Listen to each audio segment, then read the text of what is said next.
গ্যাসের মূল্য বৃদ্ধির প্রতিবাদে বাধারঘাট চৌমুহনীতে গণ অবস্থান। 40তম প্রতিষ্ঠা দিবস পালন সারা ভারত গণতান্ত্রিক নারী সমিতির।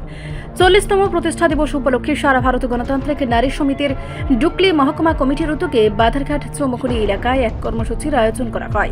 এদিন সংগঠনের পক্ষ থেকে প্রথমে জাতীয় পতাকা উত্তোলনের মাধ্যমে কর্মসূচির সূচনা করা হয়। পতাকা উত্তোলনের পর রান্নার গ্যাস, সিএনজি এবং পিএনজি গ্যাসের মূল্য বৃদ্ধির প্রতিবাদে সেখানে গণ অবস্থান কর্মসূচি সংঘটিত হয়। এতে অংশ নেন সংগঠনের বহু মহিলা কর্মী ও সমর্থকরা।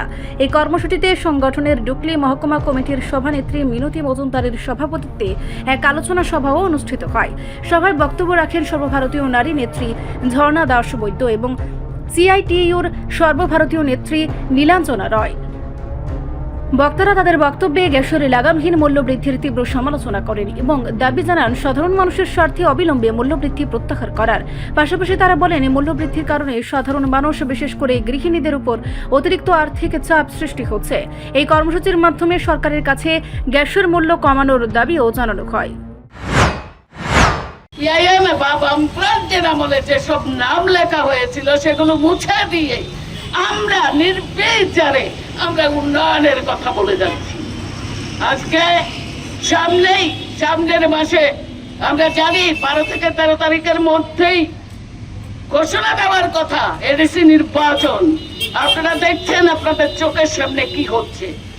মথা মথা মথা নাটকবাজি, আর কত মথার নেতা, রাজা রাজা রাজা, যার বাবারই রাজ্যাসিবে হয়নি, তার আবার আবার নেতা, নিজেই আবার রাজা। কোন দিন কোন জায়গায় যেখানে রাজবাড়ি বিক্রি হয়ে গেছে, রাজত্ব নেই, 1964 সাল থেকে ভারতবর্ষ পূর্ণরাজ্যের আওতায় চলে এসছে, সেখানে রাজা থেকে এলো। ভাউতাবাজি, উপজাতিদের উন্নয়ন বিভ্রান্ত করে উপজাতিদের, বাঙালি উপজাতি যেখানে জাতি উপজাতির একটা মিলন তীর্থ আমাদের রাজ্য কংগ্রেস দশরথ দেবরা, নৃপেন চক্রবর্তী, বীরেন দত্তরা তৈরি করে গেছেন, সেই রাজ্যকে আজকে ছাড়খাড় করছেন। উপজাতি অংশের যে সমস্ত কম বয়সের যুবকরা, যুবতীরা, তাদেরকে বিভ্রান্ত করছেন। একবার স্লোগান আগরতলা আমার, একবার স্বাধীন ত্রিপুরার নামে স্লোগান আমরা দেখেছি ইনার লাইন পারমিটের জন্য নতুন করে ট্রাইবেলদেরকে নামিয়ে দেওয়া। আমরা দেখছি ওই এনএলএফটি, আইএনপিটি, উগ্রপন্থী, টিএনবি, এ রাজ্যে আমরা সব দেখেছি, সব মুছে গেছে। এখন শুধু টিকে আছে তিপ্রামথা। তিপ্রামথা কার কুলে? তিপ্রামথা কার সঙ্গে?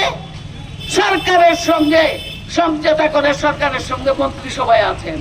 আর এখানে দেখি বিজেপির সাথে তিপ্রামথার কুন্দল, ঝগড়া, মারামারি, পিটাপিটি এগুলি চলছে।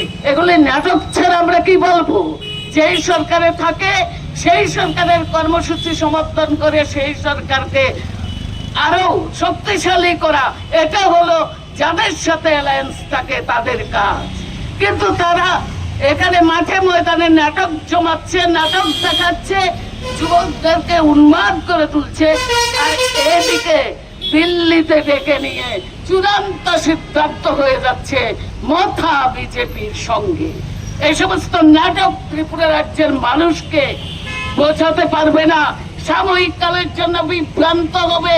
কিন্তু এ রাজ্যের জাতি উপজাতির মন্ত্রী যে মিলন সেতু, যে সত্য দশরথ দেবরা বেঁধে গেছেন, সেটাকে ছিন্ন করা এত সহজ নয়।